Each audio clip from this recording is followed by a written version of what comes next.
আসসালামু আলাইকুম প্রিয় শিক্ষার্থী বন্ধু, এবছর যারা এসএসসি পরীক্ষা দিবা বাংলা প্রথম পত্র সাজেশন নিয়ে আসছি মমতাদি। এই মমতাদি গল্প থেকে তুমি কি পড়বা বলে রাখি, এই গল্প থেকে সৃজনশীল পড়বা, এমসিকিউ পড়বা, ঠিক আছে? সো কথা না বাড়িয়ে 5 মিনিটের মধ্যে তোমাদেরকে সাজেশন দিব। কি সাজেশন? এমসিকিউ এবং সিকিউ এবং কোন জ্ঞানমূল্যগুলো পড়বা তুমি, ঠিক আছে? তত্ত্বকণিকার সাথে দিব। সো এই মমতাদি গল্পটা লেখছে কেটা মূলত এটা বুঝো, মানিক বন্দ্যোপাধ্যায়, ঠিক আছে? একদমই মুখস্থ করে ফেলো। সো সরাসরি এখন আমরা চলে যাই এমসিকিউ এ। একটা জ্ঞানমূলক শিখে নাও শুরু করার আগে।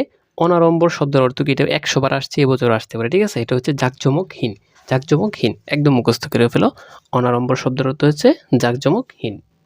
মমতাদির কোন দিক থেকে মানে বাড়ির সকলে খুশি হন বলো তো? এটা হচ্ছে কাজের শৃঙ্খল দেখে খুব সুন্দর করে গুছিয়ে কাজ করতে পারে মূলত, ঠিক আছে? মমতাদির নিসংকোচ যেটাকে বলা হয়, মানে সংকোচ, ঠিক আছে? তো আবেদন বলতে কোন আবেদনকে বোঝানো হয়েছে বলো তো? এটা কি? সংকোচহীন, মানে যেটাতে সংকোচ নেই।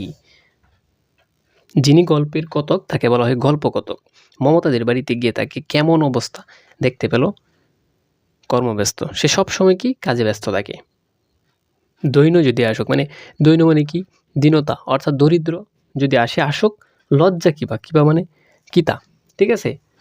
তাহে মাথা উঁচু করে রাখিস, মানে এই ধরনের লজ্জা কোথায় আসলে আসুক, এই ধরনের কোনো কিছু পাইলে এটা হবে মমতাদি থেকে, ঠিক আছে? তারপর দেখো, এই যে মানিক বন্দ্যোপাধ্যায় লিখছে অতসী মামি যত মামি কথা পাইবা, সকল মামি হচ্ছে লিখছে মানিক বন্দ্যোপাধ্যায়। একদম শর্টকাটে তোমাকে বলে দিলাম, ঠিক আছে? আমার গা ঘেঁষে বসে পড়লো।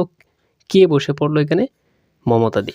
মমতাদির বেতন কত? এটা যে কতবার আসছে, এটা মোস্ট ইম্পর্ট্যান্ট। মমতাদির বেতন কত টাকা ঠিক হয়েছিল? মাত্র কত টাকা? 15 টাকা। এটা অনেকবার আসছে, একদম মুখস্থ করে ফেলবা, ঠিক আছে? মমতাদির কত টাকার মাইনে আশা করেছিল? সে আশা করছে মাত্র কত? 12 টাকা।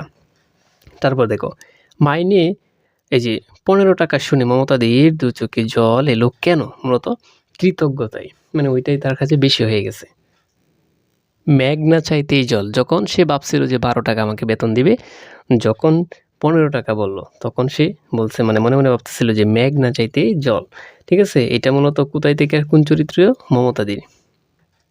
সো প্রিয় শিক্ষার্থী বন্ধু, এখান থেকে আমি মাত্র 28টা এমসিকিউ দিচ্ছি, একদম ভালো করে পড়বা, ঠিক আছে? একদম ভালো করে। এই যে এটা একটু বেশি পড়বা। মমতাদি গল্পে মাস্টারের চর কে? ঠিক আছে? কার গালে আঙ্গুরের দাগ হয়েছিল? অবনীর। এখান থেকে 16টা আছে, তারপর এখান থেকে 17 শুরু হয়েছে, ঠিক আছে? এই যে মমতাদি কয়টি লেবু কিনেছিল বলতো? 2টি। এটা খুব সুন্দর করে এখান থেকে পড়বো। এই যে এটা আর মোস্ট ইম্পর্ট্যান্ট, এই যে গড়ে আর একটি জিনিস ছিল। মমতাদি গল্পে এ বাক্যটি মানে কোন জিনিসটা বোঝানো হয়েছে বলতো? জিনিসটার নাম কি? 1 বছর নাকি 5 বছর? 5 বছরের একটা ছেলে ছিল, মূলত এটা বুঝাইছে, ঠিক আছে? বছর 5-এর ছেলে, এটা বুঝাইছে, ঠিক আছে? তো দেখো একটু ভালো করে দেখানো। এই যে সাইডে কিন্তু উত্তর সহ আমি দিয়ে দিলাম, ঠিক আছে? কয়টা পড়বো? মাত্র 28টা, ঠিক আছে? এখন তোমাকে আমি এই অধ্যায় থেকে কয়েকটা সৃজনশীল দিচ্ছি, মাত্র 2 থেকে 3টা, এগুলো একটু পড়ে যাবা। এই যে একটা সৃজনশীল, ঠিক আছে? প্রথমে আছে মমতাদির মাইনে কত টাকা ঠিক করা হলো? 15 টাকা, এটা তো পারবাই, ঠিক আছে? একটা সৃজনশীল। আর দ্বিতীয় সৃজনশীল হচ্ছে এই যে এটা, দেখো কত মাস ধরে মমতাদির স্বামীর চাকরি নেই? 4 মাস ধরে মূলত স্বামীর চাকরি নেই, এই জন্য সে কাজ করতে আসছে, ঠিক আছে? এটা কিন্তু বানিয়ে লিখতে পারো। জাস্ট এই 2টা সৃজনশীল তোমরা ভালো করে দেখবা, ঠিক আছে? অন্য তো তুমি যখন গল্পটা পড়বা বানিয়ে লিখতে পারো, কিন্তু এই 2টা সৃজনশীল খুব ভালো করে দেখবা। এরপরও আরও কয়েকটা তোমাকে জ্ঞানমূলক দিচ্ছি, যে কত মাস ধরে মমতাদির স্বামীর চাকরি নেই? এটা হচ্ছে 4 মাস। মমতাদির বয়স মূলত কত? 23 বছর নাকি 32 বছর, ঠিক আছে? তো এটা একটু দেখবা। তারপর এই যে মানিক বন্দ্যোপাধ্যায়ের আসল নামটা কি মূলত? এটা অনেকবার আসছে, এটাও পড়বা ভালো করে, ঠিক আছে? উত্তর দিয়ে দিলাম এখানে। এই যে আমি যেগুলো দিচ্ছি এখান থেকে প্রত্যেকটা, এই যে বারবারই এটা আসছে, দেখো 10টা জ্ঞানমূলকও পড়ে নিবা তোমরা। তো আর কয়েকটা তোমাকে অনুধাবন দিচ্ছি, যেগুলো পড়বা।